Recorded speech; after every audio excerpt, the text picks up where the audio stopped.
Kalian pernah dengar gowok? Seorang wanita dewasa yang ditugaskan untuk mendidik anak laki-laki dari kalangan bangsawan pada masa lalu untuk menjadi seseorang yang matang secara sosial, halus dalam pergaulan, dan paham urusan kedewasaan, termasuk soal seksualitas. Di balik citra sopan masyarakat Jawa tempo dulu, ada tradisi seperti ini yang tumbuh dan dianggap wajar. Tapi kini, praktik ini justru dipandang kontroversial, bahkan tabu. Halo semuanya, nama gue Westin dan selamat datang di channel Westin Side.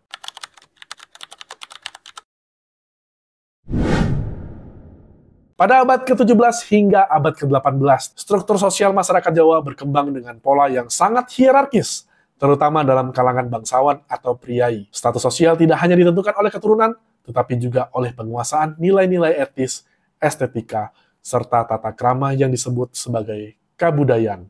Di lingkungan priai, pendidikan anak laki-laki tidak semata-mata berfokus pada penguasaan ilmu pengetahuan seperti membaca aksara Jawa, menulis surat resmi, atau mempelajari filsafat klasik Jawa, melainkan juga mencakup pelatihan etiket sosial, kemampuan berinteraksi secara elegan dalam pergaulan, dan bahkan cara diam-diam, namun dianggap penting, pemahaman mengenai relasi seksual.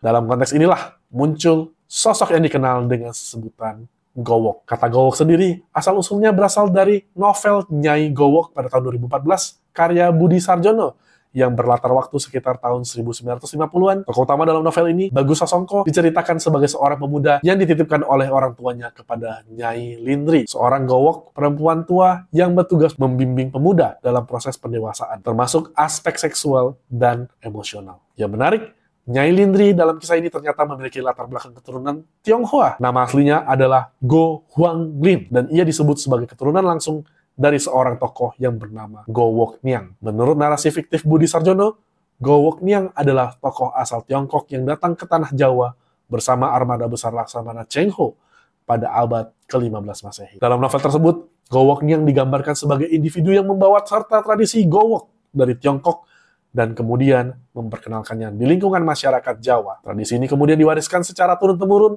hingga ke keturunan perempuan di Jawa, termasuk Nyai Lindri. Seperti yang tadi sudah dijelaskan dalam novel Nyai Gowok karya Budi Sarjono, seorang gowok umumnya ditugaskan atau dipercaya oleh keluarga priai atau bangsawan untuk membimbing anak laki-lakinya dalam proses pendewasaan. Dalam sejumlah kasus, relasi antara gowok dan anak didik melibatkan hubungan seksual.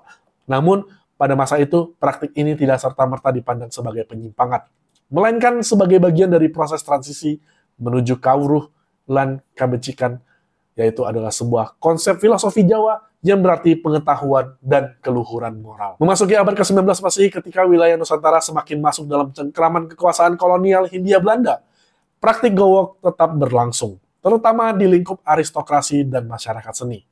Namun, pandangan terhadap tradisi ini mulai bergeser akibat intervensi nilai-nilai barat yang dibawa oleh penguasa kolonial. Dalam berbagai catatan dan laporan yang ditulis oleh etnografer, pejabat kolonial, dan misionaris, praktik gowok sering dikategorikan sebagai bagian dari kebiasaan seksual Jawa yang dianggap eksotik, irasional, bahkan tidak bermoral menurut standar moral Eropa. Salah satu tokoh penting dalam kajian etnografi kolonial yang bernama Snoek Hoorngroenje, meskipun lebih dikenal melalui penelitiannya terhadap Islam di Indonesia, juga berada di dalam lingkaran diskusi yang mencermati praktik sosial dan seksual lokal.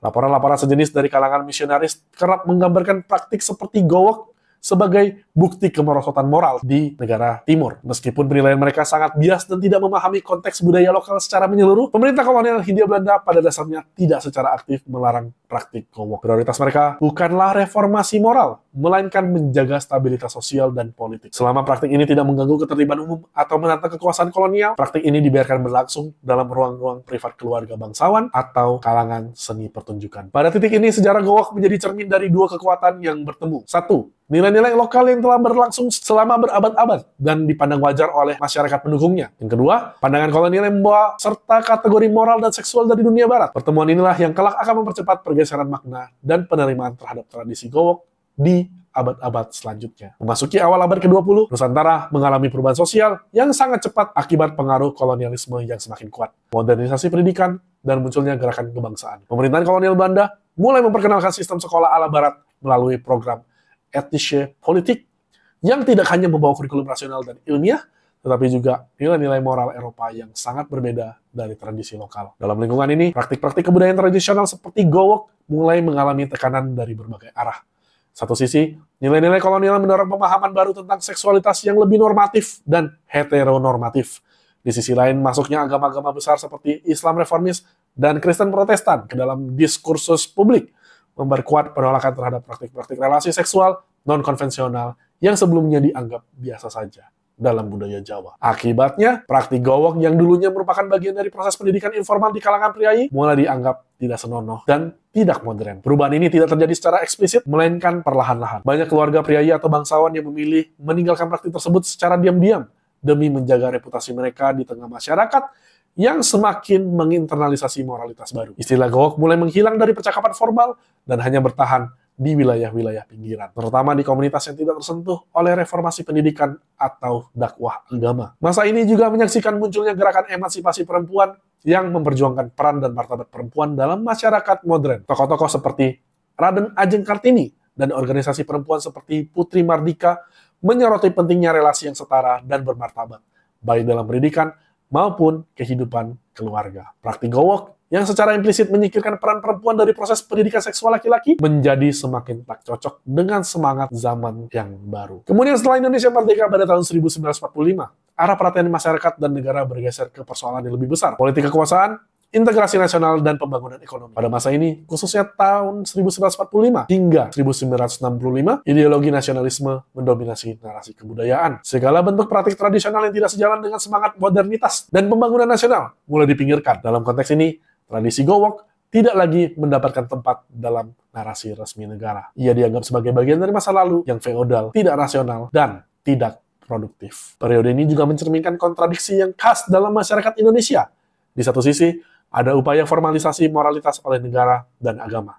Di sisi lain, ada keberlangsungan tradisi yang hidup di bawah permukaan dan tetap bertahan melalui komunitas pinggiran atau relasi informal yang tidak terdokumentasikan. Pada era sekarang, terutama memasuki tahun 2010 ke atas, masyarakat Indonesia telah mengalami transformasi besar dalam hal akses informasi, termasuk dalam bidang edukasi seksual. Perkembangan teknologi komunikasi berdampak pada meningkatnya literasi masyarakat, serta keterbukaan diskursus publik mengenai isu-isu kesehatan reproduksi dan seksualitas menjadikan edukasi seksual kini dapat diakses secara lebih luas, terbuka, dan terstruktur.